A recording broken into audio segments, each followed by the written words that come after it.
Hello and welcome back to the show. It is just approaching 20 to 2. You're listening to Afternoons. I'm Jen, in for Helen this week while she is off in paradise having a well-earned break.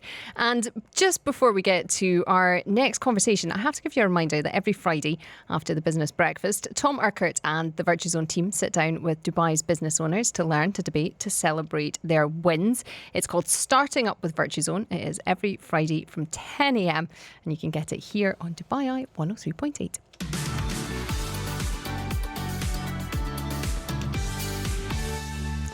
Now, from inclusive skincare to another industry that has been needed, been around for some time, but perhaps has been seen as maybe a bit niche until quite recently, and now everyone's cottoning on. I'm talking about Pilates. It's something that traditionally, I think a lot of people have seen as being primarily for women. It's a perception that is shifting fast, though, because globally Pilates is booming, and especially with men. In the US alone, surveys show male participation in Pilates has grown by around 25% in the past few years, while some studios report even faster growth being helped along by Pilates fans like David Beckham, LeBron James and Harry Styles. And here in Dubai, the shift is happening in real time. At Real Pilates, male memberships have tripled in recent years, and it's not just everyday clients either. So what's behind the shift? I am joined right now by Reza Alavi. He is the founder and CEO of Real Pilates, and he's someone who's been in this space for almost 2 decades. So not just jumping on the bandwagon. Reza, it's great to have you with us. How are you? I'm very well. Thank you for having me. It's great to be here. Now, as I say, almost 20 years in this space that now seems to be absolutely booming. Yeah. How dramatic has the shift been in the time that you've been in this space? Quite dramatic, and it's been particularly strong the last 2 to 3 years. Although Pilates has been around for several decades now, it's been around for a long time. When we first started back in 2009, not many people knew about it here. Those who had practiced it abroad a little bit, but most people did not know. And, sometimes we even had walk-in customers come to the studio not really sure about how to pronounce the word Pilates. So we had funny moments where they would say, "What's Pilates? What do you do?" And then so we had to educate everyone little by little, one day at a time. And today it's quite remarkable because it's growing so fast. Generally, the fitness sector is booming, but Pilates in particular, it's becoming a quite remarkable trend. So we see studios everywhere. I danced when I was younger. I went to dance college and we had a Pilates studio there, and I remember doing my first reformer session when I was, I think, 17, and I've done it on and off since then. So it's something that I've always been aware of and it's always been in my life. But I've really noticed recently how many more people that I know have taken it up. And I wonder, why do you think people are finding it now? What is it that's driving that sort of level of awareness that maybe before was quite concentrated to certain communities, like the dance community? I think, of course, Pilates came from the dance community. It came into mainstream form of fitness. The last few years, I think, because there's been a shift in people's awareness about the benefits of Pilates, thanks to the work that so many studios like us have been doing for a long, long time. The benefits in terms of, when you go to a regular gym, a standard workout, you focus on building muscles, which is good. But Pilates is very different. You're going to work on your inner strength, functional mobility. It's going to help you prevent injuries. My personal feeling, especially the last few years, is that post-COVID, there was a real sense of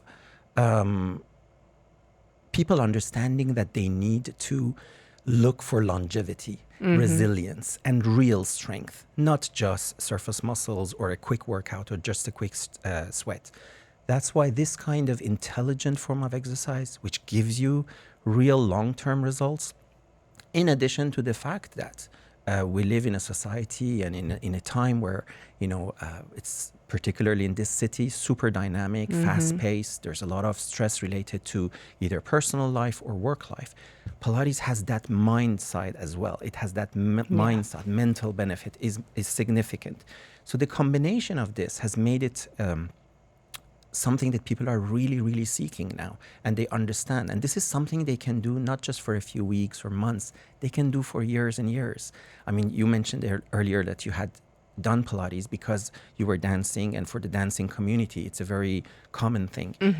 There are people who can practice Pilates all the way to their 70s, 80s, which is not true of other forms of fitness, you know? Absolutely. And my own Pilates teacher, he was home recently for a few weeks to train with his original teacher, who is still teaching in her 80s. Yeah. So I think it's one of those things where I think it does kind of come with you through life. Once you've found it, I guess like yoga as well, the people who know the benefits really do get it. What I find really interesting though is that Dubai is quite a trend-led place, quite a trend-led economy. You've been here doing this for a very long time. What made you adopt Pilates, bring it to Dubai, and how have you managed to navigate that period until it became sort of public awareness? What has kept you in business for this long? Well, like many people, I came here back in 2000, so I've been around for 26 years, mostly a corporate life. And when I discovered Pilates myself as a practitioner and felt the remarkable results, both mind and body, that it gave me, I felt this is something that really can help people. And I had always wanted, Jennifer, to be an entrepreneur and to have my own thing. So I realized there's a real possibility here to help people with it. So back in 2009, just in the 2008, 2009, it was the financial crisis. So a lot of people left Dubai. There were a lot of challenges and risks. But when you have a really good idea, you're doing it for the right reasons, and you plan it well, because I took a year off and planned everything about it, it started really well. So when we started, we knew that it could help so many people. And the idea was to bring Pilates to end users, and in parallel also start the first academy to train instructors, Pilates instructors. And from the very beginning, we partnered with STOTT Pilates, which is one of the most renowned, it's often referred to as the Ivy League of Pilates worldwide. So, and we brought their first course. 1 month after we opened the doors of the first studio, we ran our very first course. It was full with 12 people. That's the maximum capacity. And a typical Dubai situation, there were 12 nationalities in the room. I love that. It's the best thing, I think, about being here is that variety. Who are you seeing now in the studio? Particularly, I wonder, in terms of the guys, because you've seen a threefold increase in men coming to the studio. Yes. What are their backgrounds? What's bringing them to you? And why do you think we're seeing such a surge at the moment of men showing an interest in Pilates?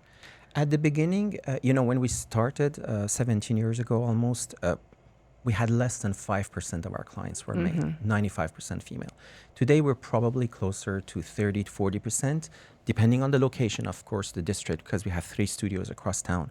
I would say probably beginning was a niche segment of men who were starting, but as this number is growing for a variety of reasons that we can discuss, we are seeing a larger demographic. We're seeing people with different profiles. So we have the kind of middle management, regular people who come and attend group classes along with other women in the class, etc.